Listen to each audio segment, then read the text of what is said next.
জ্যোতিপ্রিয় মল্লিক তিনি তো অনেক আগে গ্রেফতার হয়েছেন, এবার গ্রেফতার হয়েছেন শঙ্কর আড্ড। এটা জানা কথাই যে শঙ্কর আড্ড তিনি বনগাঁ পুরসভার দুবারের চেয়ারম্যান।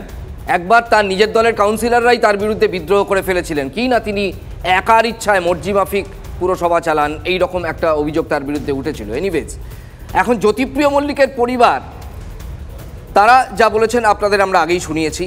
শঙ্কর আড্ডর পরিবারের যারা সদস্য, বিশেষ করে তার মেয়ে, তিনি কোথাও একটা ডিস্টেন্স ক্রিয়েট করার চেষ্টা করছেন। তিনি বলছেন যে এটা শুধুমাত্র একটা রাজনৈতিক সম্পর্ক, তেমন কোনো ঘনিষ্ঠতা বাবুর সঙ্গে তার বাবার ছিল না, তাদের ছিল না, এটা তিনি দাবি করছেন। কিন্তু উপেন বিশ্বাস, যিনি এই জেলা থেকেই বিধায়ক হয়েছিলেন তৃণমূলের টিকিটে, যিনি তৃণমূলের মন্ত্রী ছিলেন, তারপরে তিনি ধীরে ধীরে রাজনীতি থেকে সরে যান, তিনি কি বলছেন? তিনি বলছেন যে শঙ্কর আড্ড প্রিয়পাত্র ছিলেন জ্যোতিপ্রিয় মল্লিকের। শুনুন। জ্যোতিপ্রিয় মল্লিকের সাথে যোগাযোগ বা ওনার সাথে কোনো রকম পলিটিক্যালি তখন রাজনীতি করতো, সব কাউন্সিলররা চেয়ারম্যানকে নিয়ে যেত, ব্যাস ওইটুখানি। ওনাকে কে না চেনে? জ্যোতিপ্রিয় মল্লিকের সাথে কি আপনার হাজবেন্ডের যোগাযোগ ছিল? না না, জেলার সবারই যোগাযোগ ছিল, জেলার সবারই যোগাযোগ ছিল।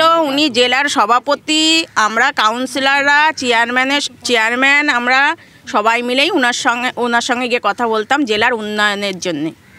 সেই জায়গায় দাঁড়িয়ে সমস্ত জায়গার চেয়ারম্যান এমএলএরাও যেত, আমরাও সেরকম যেতাম। যে জ্যোতিপ্রিয়র কাছে খুবই প্রিয় একসময় ছিল এই ডাকু।